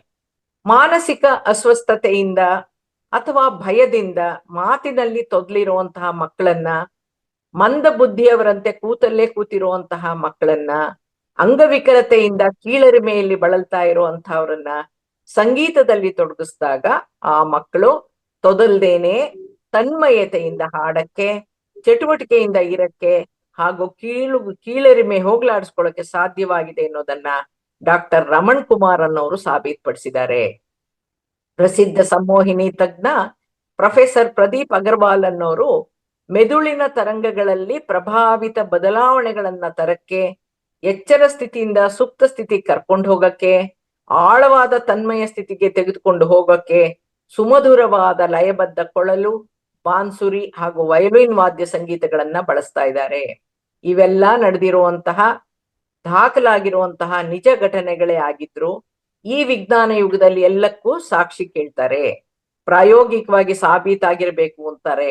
ಸಂಗೀತಕ್ಕೂ ನಮಗೂ ನಮ್ಮ ಕಾಯಿಲೆಗೂ ಎಲ್ಲಿಯ ಸಂಬಂಧ ಅಂತ ಕೇಳ್ತಾರಲ್ಲ, ಅದಕ್ಕೆ ವೈಜ್ಞಾನಿಕ ಸಂಶೋಧನೆ ಕುರಿತು ಕೂಡ ಹೆಚ್ಚಿನ ಮಾಹಿತಿಗಳನ್ನ ಸಂಗ್ರಹಿಸಿದ್ದೀನಿ ಸ್ವಂತ ಆಸಕ್ತಿಯಿಂದ. ಸಂಗೀತ ಚಿಕಿತ್ಸೆ ಕುರಿತು ವೈಜ್ಞಾನಿಕ ಸಂಶೋಧನೆ ಯಾವಾಗ್ಲಿಂದ ನಡೆದಿದೆ, ಸಂಶೋಧನೆಗಳನ್ನ ನಡೆಸಿರೋರು ಯಾರು ಅನ್ನೋದನ್ನ ನೋಡೋಣ. ಗ್ರೀಕ್ ಕಾಲದಲ್ಲೇನೆ ಸಂಗೀತ ಚಿಕಿತ್ಸೆ ಪ್ರಚಲಿತದಲ್ಲಿತ್ತಂತೆ. ಸಂಗೀತದಲ್ಲಿ ಅಡಗಿರೋ ಗುಣಕಾರಕ ಶಕ್ತಿ ಕುರಿತು ಪೈಥಾಗರಸ್, ಪ್ಲೂಟೋ ಮತ್ತು ಅರಿಸ್ಟಾಟಲ್ ಆಗ್ಲೇ ದಾಖಲಿಸಿದ್ರಂತೆ. ಕ್ರಿಸ್ತಶಕ 801ರಿಂದ 873ರವರೆಗೂ ಅಂದ್ರೆ 9ನೇ ಶತಮಾನದಲ್ಲೇ ಸಂಗೀತ ಚಿಕಿತ್ಸೆ ಮಾಡಕ್ಕೆ ಯತ್ನಿಸಿದ ಮೊಟ್ಟ ಮೊದಲಿಗ ಯಾರು ಅಂದ್ರೆ ಯುರೋಪ್ ಆಲ್ಕಿಂಡಸ್ ಅನ್ನೋ ಅರೇಬಿಯನ್ ಮನಃಶಾಸ್ತ್ರಜ್ಞ, ಸೈಕಾಲಜಿಸ್ಟ್. ಮುಂದೆ ಪರ್ಷಿಯನ್ ಮನಃಶಾಸ್ತ್ರರಾಗಿದ್ದ ಅಲ್-ಫರಾಬಿ ತನ್ನ ಮೀನಿಂಗ್ಸ್ ಆಫ್ ದಿ ಇಂಟೆಲೆಕ್ಟ್ ಅನ್ನೋ ಪುಸ್ತಕದಲ್ಲಿ ಸಂಗೀತದ ಚಿಕಿತ್ಸಾ ಗುಣಗಳ ಬಗ್ಗೆ ದಾಖಲಿಸಿದ್ದಾನಂತೆ. 1729ನೇ ಇಸ್ವಿನಲ್ಲೇ ಇಂಗ್ಲೆಂಡಿನ ಫಿಸಿಷಿಯನ್ ರಿಚರ್ಡ್ ಬ್ರೌನ್ ತನ್ನ ಮೆಡಿಸಿನಾ ಮ್ಯೂಸಿಕಾ ಅನ್ನೋ ಪುಸ್ತಕದಲ್ಲಿ ಸಂಗೀತವನ್ನ ಬಳಸಿ ಹೃದಯದ ಬಡಿತವನ್ನ ನಿಯಂತ್ರಿಸಬಹುದು, ಮನಸ್ಸಿಗೆ ಆನಂದವನ್ನ ಹಾಗೂ ಹಿತವನ್ನುಂಟು ಮಾಡಬಹುದು ಮತ್ತು ಹಲವಾರು ಮಾನಸಿಕ ಕಾಯಿಲೆಗಳನ್ನ ವಾಸಿ ಮಾಡಕ್ಕೆ ಸಾಧ್ಯ ಅಂತ ದಾಖಲಿಸಿದಾರಂತೆ. ನಾವು ಆಫೀಸ್ಗಳಲ್ಲಿ ಕೆಲಸ ಮಾಡ್ತಿರುವಾಗ ಆಹ್ಲಾದಕರವಾಗಿರುವಂತಹ ಸಂಗೀತ ಕೇಳಿ ಬರ್ತಾ ಇದ್ರೆ ಮಾಡ್ಬೇಕಾಗಿರುವಂತ ಕೆಲಸಗಳು ಬೇಗನೆ ಪೂರ್ಣಗೊಳ್ಳುತ್ತೆ ಅಂತಾನೋ, ಮಾನಸಿಕ ಒತ್ತಡಕ್ಕೆ ಹಾಗೂ ದೈಹಿಕ ಬಿಕ್ಕಕ್ಕೆ ಕಾರಣವಾಗಿರುವಂತ ಕಾರ್ಟಿಸಾಲ್ ಅನ್ನೋ ಹಾರ್ಮೋನ್ ಅಂಶವನ್ನ ಕಡಿಮೆ ಮಾಡಕ್ಕೆ, ದೇಹಕ್ಕೆ ಎಣ್ಣೆಯ ಮಾಲಿಸು ಮಾಡೋ ಹಾಗೇನೆ ಸಂಗೀತವನ್ನ ಆಲಿಸೋ ಮೂಲಕನೂ ಕೂಡ ಮಾನಸಿಕ ಒತ್ತಡಕ್ಕೆ ಹಾಗೂ ದೈಹಿಕ ಬಿಗಿತಕ್ಕೆ ಕಾರಣವಾಗಿರುವಂತಹ ಕಾರ್ಟಿಸಾಲ್ ಹಾರ್ಮೋನ್ ಅಂಶವನ್ನ ಕಡಿಮೆ ಮಾಡಬಹುದು ಅಂತಾನು ಕಾರ್ನೆಲ್ ವಿಶ್ವವಿದ್ಯಾಲಯದ ಸಂಶೋಧಕರು ಕಂಡುಹಿಡಿದು ಸಾಬೀತುಪಡಿಸಿದ್ದಾರೆ.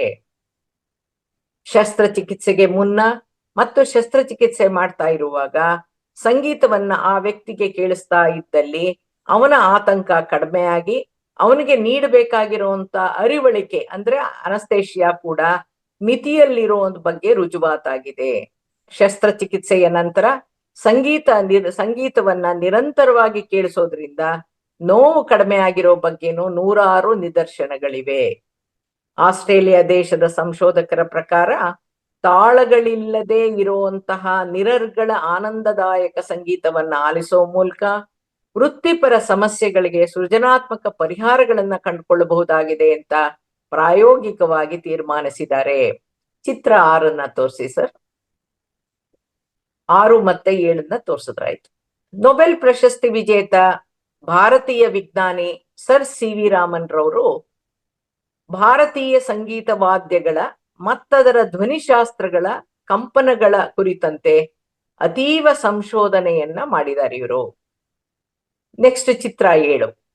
ಇವರು ಸಂಶೋಧನೆಯನ್ನ 1909ರಿಂದ 1935 ನಡೆಸೋ ಮೂಲಕ ಭೌತಶಾಸ್ತ್ರಕ್ಕೂ ಅಂದ್ರೆ ಫಿಸಿಕ್ಸ್ಗೂ ಹಾಗೂ ಸಂಗೀತಕ್ಕೂ ಇರೋ ಸಂಬಂಧವನ್ನ ಎತ್ತಿ ಹಿಡಿದಿದ್ದಾರಂತೆ.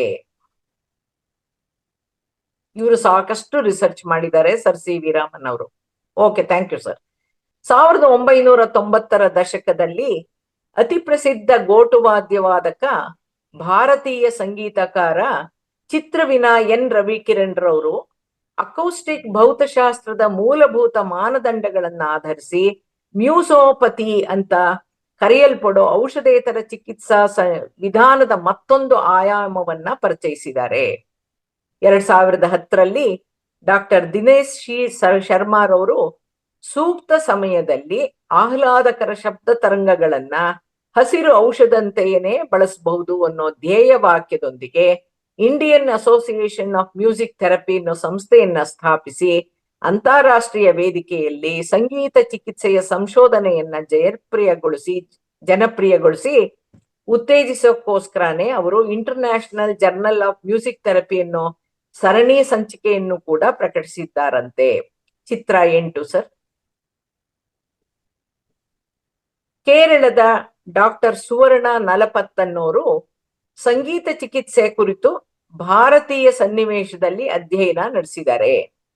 72 ಮೇಳಕರ್ತ ರಾಗ ವಿವರಗಳನ್ನ ಮಲಯಾಳಂ ಭಾಷೆಯಲ್ಲಿ ರಚಿಸಿ ಹೊಸ ಇತಿಹಾಸವನ್ನೇ ರಚಿಸಿದ್ದಾರೆ.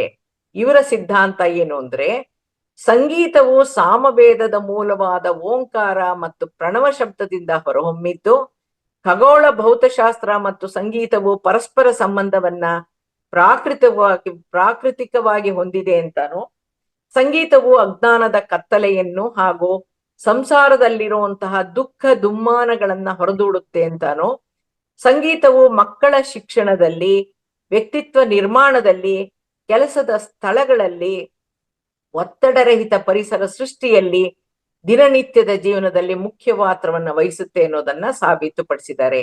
ಚಿತ್ರ 9 ಮತ್ತೆ 10 ತೋರಿಸಿ ಸರ್. ಅವರು ಹೊರತಂದಿರುವಂತಹ ಗ್ರಂಥಗಳು ನಾದಾಲಯ ಸಿಂಧು, ರಾಗ ಚಿಕಿತ್ಸಾಮೃತಂ, ರಾಗ ಚಿಕಿತ್ಸೆ ಮತ್ತು music therapy in management education and administration ಅನ್ನೋ ಪುಸ್ತಕಗಳನ್ನ ಬರೆದಿದ್ದಾರೆ. ಒಂದಾದ್ಮೇಲೆ ಒಂದು ತೋರಿಸ್ತಾ ಹೋಗಿ ಸರ್. 3 ಪುಸ್ತಕ ಇದೆ.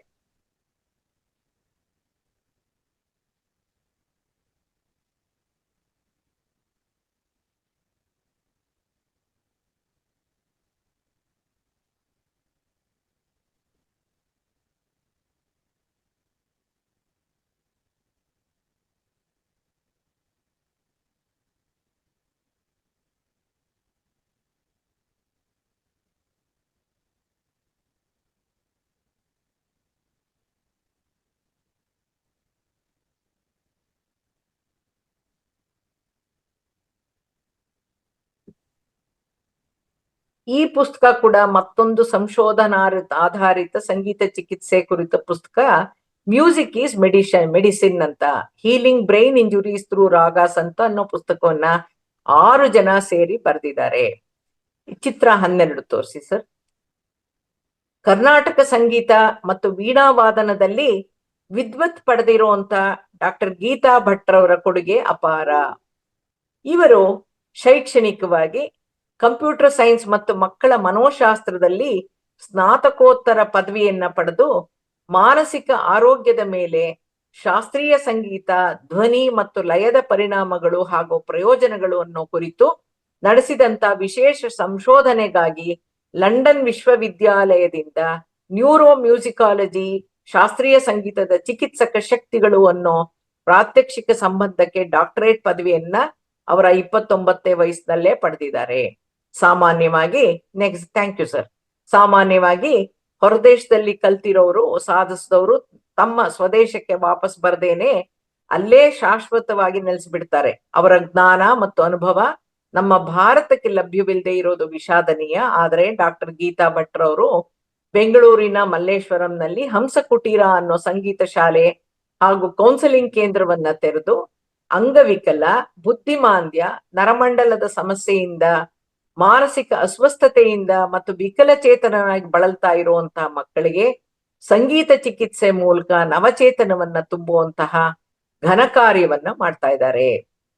ಅವರ ಪ್ರಕಾರ ಸಂಗೀತ ಅನ್ನೋದು ದೈವ ಭಾಷೆ ಹಾಗೂ ವಿಶ್ವ ಭಾಷೆಯಾಗಿದ್ದು ಅದು ಧ್ವನಿ ಮತ್ತು ಭಾವಗಳ ಸಮ್ಮಿಲನವಾಗಿರೋದ್ರಿಂದ ಅದು ಮುದುಡಿದ ಮನಕ್ಕೂ ಬಾಗಿದ ದೇಹಕ್ಕೂ ಚೈತನ್ಯ ತುಂಬುತ್ತೆ ಎಂದಿದ್ದಾರೆ. ಬುದ್ಧಿಮಾಂದ್ಯ ಮಕ್ಕಳ ಬೌದ್ಧಿಕ ಮಟ್ಟವನ್ನ ಹಾಗೂ ಕಲಿಕಾ ಸಾಮರ್ಥ್ಯವನ್ನ ಹೆಚ್ಚಿಸೋದ್ರಲ್ಲಿ ಸಂಗೀತ ಔಷಧಿಯಾಗಿ ಕೆಲಸ ಮಾಡುತ್ತೆ ಅನ್ನೋದು ಅವರ 18 ವರ್ಷಗಳ ಅನುಭವಾಮೃತ. ರಾಗ, ಭಾವ, ತಾಳ ಮತ್ತು ಲಯಬದ್ಧವಾಗಿರುವಂತಹ ಸಂಗೀತಕ್ಕೆ ಮನೋವಿಕಾರವನ್ನ ಕಡಿಮೆ ಮಾಡುವಂತಹ ಮತ್ತು ಹೋಗಲಾಡಿಸುವಂತಹ ದೈವಿಕ ಶಕ್ತಿ ಇದೆ. ಬುದ್ಧಿಮಾಂದ್ಯವಿರುವಂತಹ ಹಾಗೂ ವಿಕಲಚೇತನ ವಿಶೇಷ ಸಾಮರ್ಥ್ಯವಿರುವಂತಹ ಮಕ್ಕಳನ್ನ ಒಟ್ಟುಗೂಡಿಸಿ ಶ್ಲೋಕಗಳನ್ನ ರಾಗವಾಗಿ ಹೇಳೋ ಮತ್ತು ಸಂಗೀತ ಸಂಬಂಧಿತ ವಾದ್ಯಗಳನ್ನ ನುಡಿಸುವಂತಹ ಚಟುವಟಿಕೆಯಲ್ಲಿ ಅವರನ್ನ ತೊಡಗಿಸಿ ಅವರಲ್ಲಿ ಆಸಕ್ತಿ ಮೂಡೋ ಹಾಗೂ ಲವಲವಿಕೆ ಉಂಟಾಗೋ ಹಾಗೂ ಕೂಡ ಮಾಡ್ತಾ ಇದ್ದಾರೆ. ಗಂಟೆಗಳ ಕಾಲ ಅಂತಹ ಮಕ್ಕಳ ನೆನಪಿನ ಶಕ್ತಿ ವೃದ್ಧಿಸಿದೆ, ಏಕಾಗ್ರತೆ ಹೆಚ್ಚಿದೆ ಮತ್ತು ತಾಳ್ಮೆಯಿಂದ 2 ಗಂಟೆಗಳ ಕಾಲ ಸಂಗೀತವನ್ನ ಆಲಿಸುವಂತ ಸಾಮರ್ಥ್ಯ ಅವರಲ್ಲಿ ಬಂದಿರೋದನ್ನ ಗಮನಿಸಿದ್ದಾರೆ. ಚಿತ್ರ 13 ತೋರಿಸಿ ಸರ್. ಇವರ ಸುದೀರ್ಘ ಸಂಶೋಧನೆಯಲ್ಲಿ ತಿಳಿಸಿರೋದೇನೆಂದ್ರೆ, ಪ್ರತಿ ರಾಗದಲ್ಲೂ ಕೂಡ ಬೇರೆ ಬೇರೆ ರೀತಿಯ ನವರಸಗಳ ಛಾಯೆ ಇರುತ್ತೆ. ಎಲ್ಲಾ ರಾಗಗಳು ಕೂಡ ಎಲ್ಲರಿಗೂ ಒಂದೇ ರೀತಿಯಲ್ಲಿ ಚಿಕಿತ್ಸೆಯಾಗಿ ಪರಿಣಮಿಸೋದಿಲ್ಲ.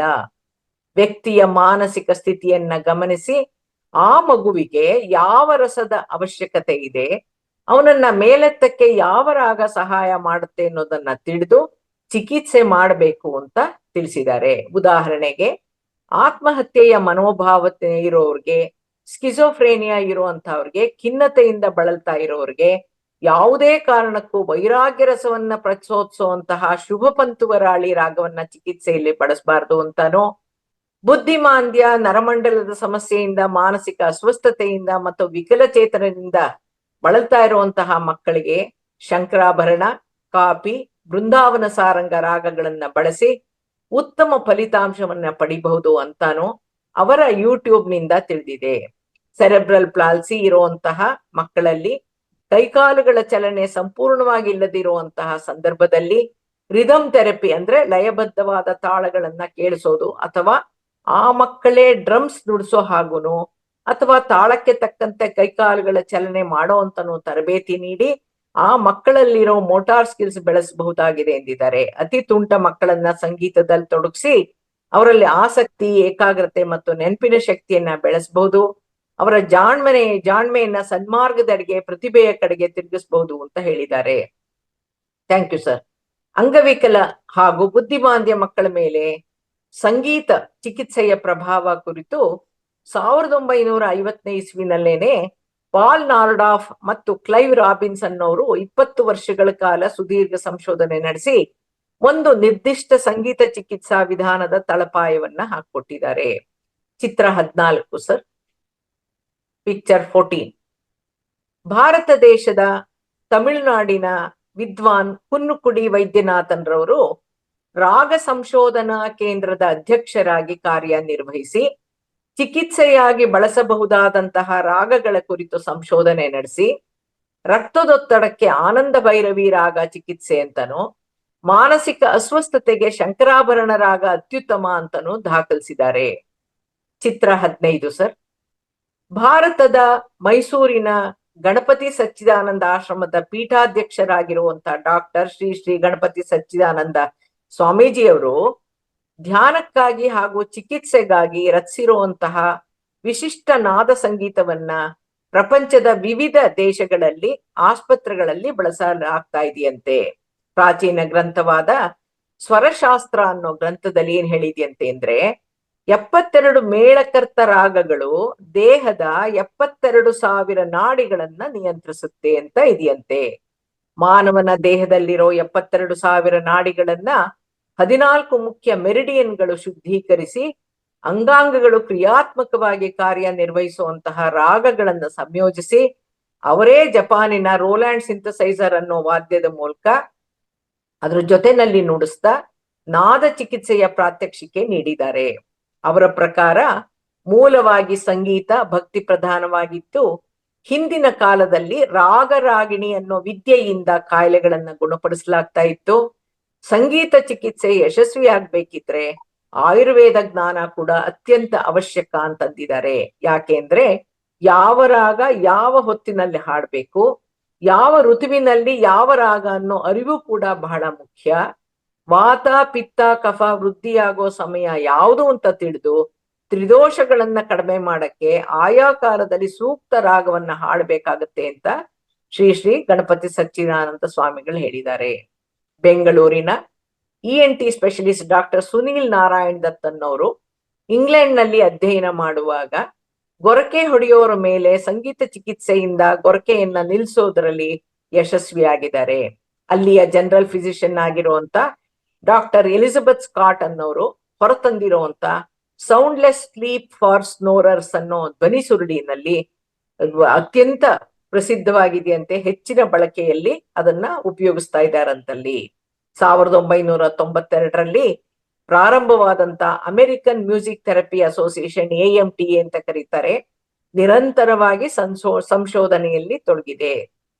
American psychological association music as medicine to premature children patients with depression and Parkinson's disease ಕುರಿತು, ಅಂದ್ರೆ ಅಕಾಲಿಕ ಜನನವಾದ ಮಕ್ಕಳ ಮೇಲೆ, ಖಿನ್ನತೆಗೊಳಗಾಗಿರೋರ ಮೇಲೆ ಹಾಗೂ ಪಾರ್ಕಿನ್ಸನ್ಸ್ ಕಾಯಿಲೆಯಿಂದ ಬಳಲ್ತಾ ಇರೋರ ಮೇಲೆ ಸಂಗೀತ ಚಿಕಿತ್ಸೆಯ ಪ್ರಾಯೋಗಿಕ ಸಂಶೋಧನೆಗಳು ನಡೆದವು. ಅಕಾಲಿಕ ಶಿಶುಗಳ ಮೇಲೆ, ಹೃದಯದ ತೊಂದರೆ ಇರುವಂತಹ ನವಜಾತ ಶಿಶುಗಳ ಮೇಲೆ ಸಂಗೀತ ಚಿಕಿತ್ಸೆಯಲ್ಲಿ ಗಿಟಾರ್ನ ಉಪಯೋಗಿಸಿ ಅವರ ಹೃದಯದ ಬಡಿತ ಮತ್ತು ಮೆದುಳಿನ ಬೆಳವಣಿಗೆಯಲ್ಲಿ ಉತ್ತಮ ಪರಿಣಾಮ ಲಭ್ಯವಾಗಿದೆಯಂತೆ. ಮಾನಸಿಕ ಮತ್ತು ನಡವಳಿಕೆ ಸಮಸ್ಯೆಗಳಿರೋರ ಮೇಲೆ, ನರಮಂಡಲ ಸಂಬಂಧಿತ ಮತ್ತು ಉಸಿರಾಟಕ್ಕೆ ಸಂಬಂಧಿಸಿದ ಕಾಯಿಲೆಗಳಲ್ಲಿ ಬಳಲ್ತಾ ಇದ್ದವ್ರ ಮೇಲೆ, ಹಾರ್ಮೋನ್ ವ್ಯತ್ಯಾಸಗಳು ಮತ್ತು ಅರಗಣೆಯಲ್ಲಿರೋ ವ್ಯತ್ಯಾಸಗಳನ್ನ, ಸ್ಕಿಜೋಫ್ರೀನಿಯಾ, ಖಿನ್ನತೆ, ನಿದ್ರಾಹೀನತೆ ಮತ್ತು ಪಾರ್ಕಿನ್ಸನ್ಸ್ ಕಾಯಿಲೆ ಇರೋರ ಮೇಲೆ ಜಪಾನ್ ದೇಶದವರು ಸಂಗೀತ ಚಿಕಿತ್ಸೆ ಕುರಿತು ಹಿರಿಹಾರು ಕಮಿಯೋಕ ಮತ್ತು ಮತ್ತಿತರ 11 ಜನ ಡಾಕ್ಟರ್ಗಳು ಸಂಶೋಧನೆಯನ್ನ ಮಾಡಿ ಅತ್ಯುತ್ತಮ ಫಲಿತಾಂಶ ಪಡೆದಿದ್ದಾರೆ. ಅಷ್ಟೇ ಅಲ್ಲದೇನೆ ರೋಗಿಯನ್ನ ನೀರಿನೊಳಗೆ ಇಳಿಸಿ ಸಂಗೀತದ ತರಂಗಗಳನ್ನ ನೀರಿನೊಳಗೆ ಉತ್ಪತ್ತಿ ಮಾಡಿ ಕಾಯಿಲೆಗಳನ್ನ ವಾಸಿ ಮಾಡೋ ಬಗ್ಗೆನೂ ಸಾಕಷ್ಟು ಸಂಶೋಧನೆ ಮಾಡಿದ್ದಾರೆ. British association of music therapy BAMT ಅಡಿಯಲ್ಲಿ 7 ವಿಶ್ವವಿದ್ಯಾಲಯಗಳು ಸಂಗೀತ ಚಿಕಿತ್ಸೆ ಕುರಿತು ಸಂಶೋಧನೆ ನಡೆಸ್ತಿವೆ. ಸಂಗೀತ ಚಿಕಿತ್ಸಕರಾಗಕ್ಕೆ ಅಂದ್ರೆ ಟ್ರೀಟ್ಮೆಂಟ್ ಕೊಡಕ್ಕೆ ವಿಶೇಷ ತರಬೇತಿಯನ್ನು ಕೂಡ ಕೊಡ್ತಾ ಇದೆ ಅಂತ ತಿಳಿಸ್ತಾ, ನಾಳೆ ಇದೇ ಸಂಗೀತ ಚಿಕಿತ್ಸೆಯನ್ನ ಗಿಡ ಮರಗಳ ಮೇಲೆ ಹಾಗೂ ಪ್ರಾಣಿಗಳ ಮೇಲೂ ಪ್ರಯೋಗಿಸಿ ಸಂಗೀತದಲ್ಲಿರುವಂತಹ ಆಧ್ಯಾತ್ಮಿಕ ಪ್ರಭಾವವನ್ನ, ಚಿಕಿತ್ಸಾ ಗುಣವನ್ನ ಹೇಗೆ ಕಂಡುಕೊಂಡಿದ್ದಾರೆ ಅನ್ನೋ ಬಗ್ಗೆ ನಾವು ತಿಳಿಯೋಣ ಅಂತ ಹೇಳ್ತಾ ಇವತ್ತಿನ ಸಂಚಿಕೆಯನ್ನ ಮುಗಿಸ್ತಾ ಇದ್ದೀನಿ. Thank you.